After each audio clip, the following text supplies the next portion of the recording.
ಪಾಲಿಗೆ ಜವನಾದ ಪೊಲೀಸಪ್ಪ. ರಕ್ಷಕನೇ ಇಲ್ಲಿ ಭಕ್ಷಕ.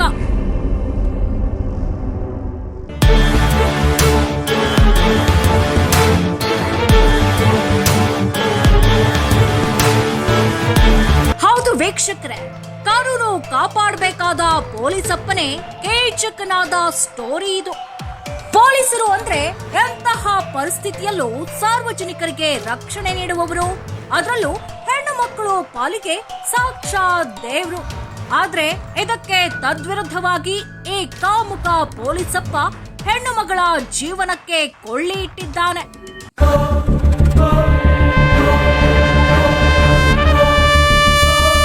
ಹೇಗೆ ಕೂಲಿಂಗ್ ಗ್ಲಾಸ್ ಹಾಕಿ ಮೀಸೆ ಮೇಲೆ ಕೈಯಿಟ್ಟು ಕೆಂಪೇಗೌಡ ಸುದೀಪ್ ರೇಂಜ್ಗೆ ಬಿಲ್ಡಪ್ ಕೊಡ್ತಿದ್ದಾನಲ್ಲ, ಇವನೇ ಈ ಕಥೆಯ ಮಹಾಖಳನಾಯಕ.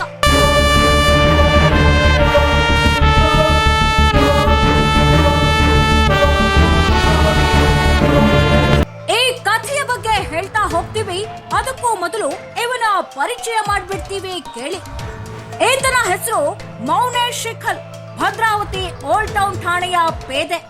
ಪೊಲೀಸ್ ಹುದ್ದೆಯಲ್ಲಿದ್ರು ಮಾಡಿದ್ದು ಮಾತ್ರ ಮನೆ ಹಾಳ್ ಕೆಲಸ. ಈ ಮೌನೇಶ್ ಶಿಖಲ್ ಶಿವಮೊಗ್ಗದ ಪೊಲೀಸ್ ಕ್ವಾರ್ಟರ್ಸ್ ನಲ್ಲಿ ವಾಸವಾಗಿದ್ದ. ಅದೇ ಬಿಲ್ಡಿಂಗ್ ನಲ್ಲಿ ಭದ್ರಾವತಿ ಗ್ರಾಮಾಂತರ ಠಾಣೆಯ ಪೇದೆಯೊಬ್ರು ತಮ್ಮ ಹೆಂಡತಿ ಮತ್ತು ಮುದ್ದಾದ ಮಕ್ಕಳ ಜೊತೆಗೆ ನೆಮ್ಮದಿಯ ಜೀವನ ಸಾಗಿಸ್ತಾ ಇದ್ರು. ಆ ಸುಖ ಸಂಸಾರದಲ್ಲಿ ಎಂಟ್ರಿ ಕೊಟ್ಟವನೇ ಈ ಮೌನೇಶ್. ಪೇದೆ ಪತ್ನಿ ರಕ್ಷಿತಾಳ ಮೇಲೆ ಈತನ ವಕ್ರ ದೃಷ್ಟಿ ಬಿದ್ದಿತ್ತು. ಪ್ರತಿನಿತ್ಯ ಆಕೆಗೆ ಅಶ್ಲೀಲ ಮೆಸೇಜ್ ಮಾಡಿ ಟಾರ್ಚರ್ ಕೊಡ್ತಾ ಇದ್ದ.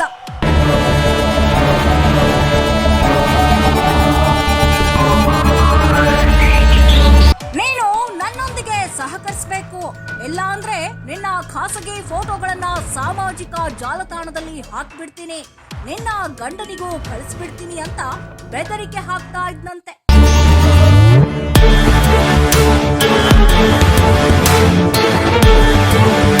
ಕಾಮುಕ ಪೇದೆ ಮೌನೇಶ್ ಕಿರುಕುಳಕ್ಕೆ ರಕ್ಷಿತಾ ನೊಂದು ಹೋಗಿದ್ಲು.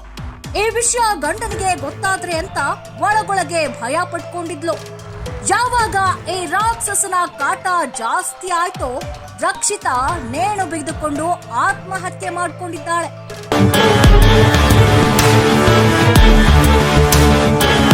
ತನ್ನ ಮುದ್ದಾದ ಹೆಂಡತಿ ಸಾವಿನ ದುಃಖದಲ್ಲಿದ್ದ ಪೊಲೀಸ್ ಪೇದೆಗೆ ತನ್ನ ಹೆಂಡತಿ ಸಾವು ಯಾಕಾಯ್ತು ಅಂತ ಅನುಮಾನ ಹುಟ್ಕೊಂಡಿತ್ತು.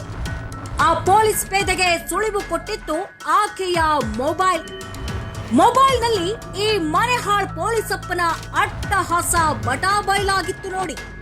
ಹಲವು ತಿಂಗಳಿಂದ ಆಕೆಗೆ ಬ್ಲಾಕ್ ಮೇಲ್ ಮಾಡಿ ಟಾರ್ಚರ್ ಕೊಟ್ಟಿದ್ದು ಪೊಲೀಸ್ ಪೇದೆಗೆ ಗೊತ್ತಾದ ತಕ್ಷಣ ರಕ್ಷಿತಾ ಪತಿ ದೂರನ್ನ ಕೊಟ್ಟಿದ್ದಾರೆ. ಮನೆಹಾಳ್ ಪೊಲೀಸಪ್ಪ ಇದೀಗ ಜೈಲು ಪಾಲಾಗಿದ್ದಾನೆ.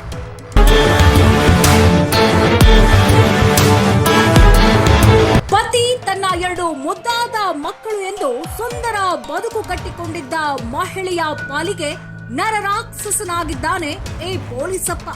ಈ ಪೊಲೀಸಪ್ಪನಿಗೆ ತಕ್ಕ ಶಿಕ್ಷೆಯಾಗಲಿ ಅನ್ನೋದೇ ನಮ್ಮ ಆಗ್ರಹ.